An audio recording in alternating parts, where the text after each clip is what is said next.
এবং আমি বলবো তখনই কিয়ামত শুরু হয়ে যাবে। সমস্ত মানুষ সেই হাসরের ময়দানে উঠতে শুরু করবে। সেদিন এমন কেউ থাকবে না, তাদের লুকাবার কোনো উপায় থাকবে না। তাহলে আল্লাহ রাব্বুল আলামিন তিনি প্রথম সুরে সারা পৃথিবীকে ধ্বংস করবেন এবং দ্বিতীয় সুরে তিনি সমস্ত মানুষকে আবার জাগ্রত করবেন। তাহলে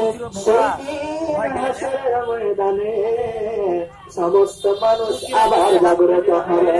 সেই দিন আল্লাহ রাব্বুল আলামিন মানুষের কাছে হিসাব নিকাশের পালা শুরু করে দেন।